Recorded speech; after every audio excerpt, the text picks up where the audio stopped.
Delaware County's only live television newscast from Ball State University's Unified Media Newsroom. You're watching NewsLink Indiana Midday. Welcome to NewsLink Indiana Midday. I'm Connor Mayberry. Potentially record-setting, historic, and sadly, deadly. Those words sum up back-to-back storms hitting the U.S. Amy Kiley reports the country is recovering from one and bracing for another. Your temperatures are certainly going to drop. An Arctic blast could bring potentially record-setting cold to the U.S. this week. Forecasters say wind chills could hit -50 near the Canadian border over the next couple days and below zero in parts of Texas. They predict snow and wintry rain will push east from the plains tomorrow. It could hit areas still reeling from a deadly and historic weekend storm. It's saving as many lives as we can. It's positioning our assets, our swiftwater boat teams, not just where flooding is happening, but where we know it's coming. Kentucky has the highest death toll from the weekend weather. Video from that state shows floods submerging homes, businesses, vehicles, and roads. Kentucky Governor Andy Beshear calls the storm one of his state's most serious weather events in at least a decade. He says the deaths include at least one child. Beshear credits emergency responders with performing more than 1,000 rescues in under 24 hours. We'll move from the rescues themselves to going door to door in the flooded areas to make sure that everyone is okay. Virginia, West Virginia, and Tennessee also are recovering from floods, and officials report more than 200,000 power outages in Alabama, Georgia, and West Virginia from the weather. Today, the storm is moving out, leaving behind inches or even feet of snow in the Northeast and parts of Canada. I'm Amy Kiley reporting. The weather here at home is much calmer, but colder. Let's take a look at today's NewsLink Indiana weather. These are the conditions right now. It's 11 degrees under mostly sunny skies. Expect a very cold day today with a high in the upper teens. Things will stay cold in the 7-day forecast. Highs will be stuck in the teens and 20s for the next several days. How cold is that?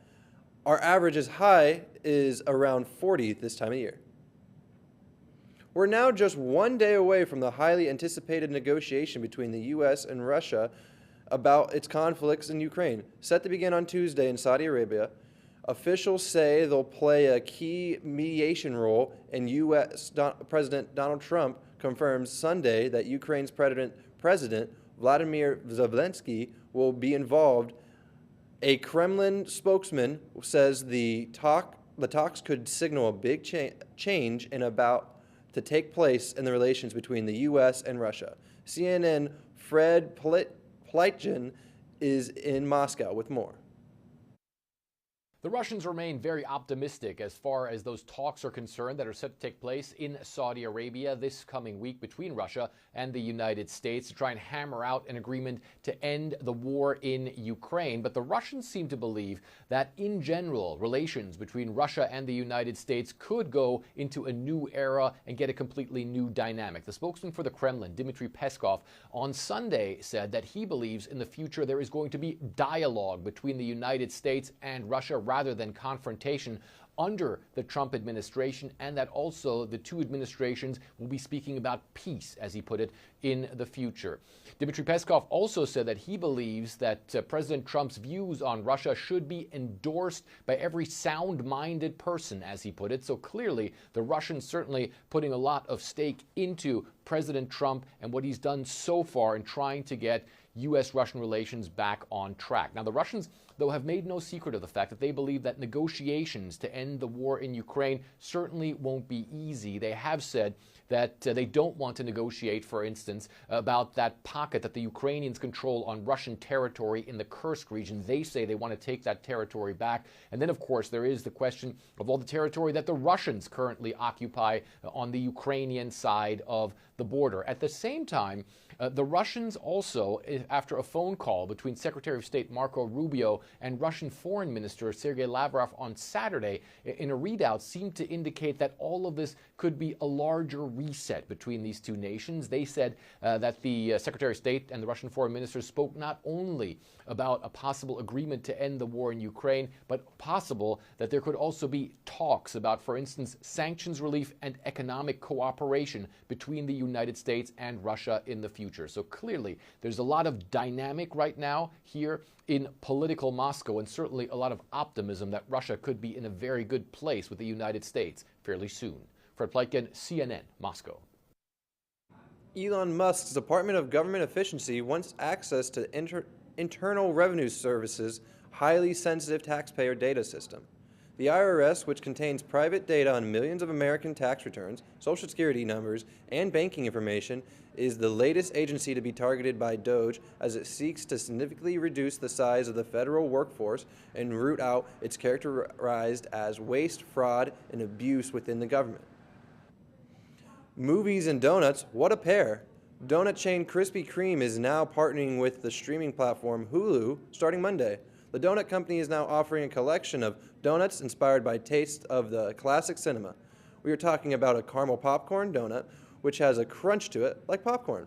There's also a blue raspberry slushy flavored donut, a cookie dough superstar donut, and one called a candy double feature, which is layered in chocolate and small pieces of candy. Part of the promotion includes the chance to win a 1-year subscription to Hulu. A new art nonprofit called the Vor Arts Fund aims to finance local artists, musicians, and performers. NewsLink Indiana Jack Wolf reports the new organization looks to fund the Muncie community of creative individuals by providing forgivable loans to support projects. The Vor Arts Fund is getting ready to begin online voting to determine which local art project should receive a $500 award. Made possible through public donations, this unique loan allows the Muncie public to vote on a local project to be awarded with the funding. Vor Arts Fund President Graham Watson explains what he hopes this organization can give up-and-coming artists. The Vor Arts Fund is intended to help people who are trying to make money from producing art, who are struggling with covering the upfront costs of doing those things, by offering them zero interest, unconditionally forgivable loans. Vice President Natalie Phillips discusses the goals the fund has in mind for its future. We hope that it'll give back to the people of Muncie and strengthen our community financially and culturally. So it's an experimental, innovative program. We don't know where the heck it's going, but I think that's okay. Any artist over 18 years old in Muncie is eligible to apply for this award, including Ball State students. One award applicant, Jennifer Amos, talks about how this loan could help artists such as herself. I want to be able to help people with self-esteem, or they're having issues, to be able to create, paint a box, whatever it is, and know that they did their best. And if that's something they love doing, just to keep doing it, it gets better. In Muncie, Jack Wolf, NewsLink, Indiana. To apply for the loan, vote on an artist, donate the fund, or learn more about the organization, visit vorartfunds.org. And that's your NewsLink webcast for today. Thanks for joining us. Be sure to join us tonight at 6:57 at Ball State PBS. And for news anywhere, anytime, go to ballstatedaily.com.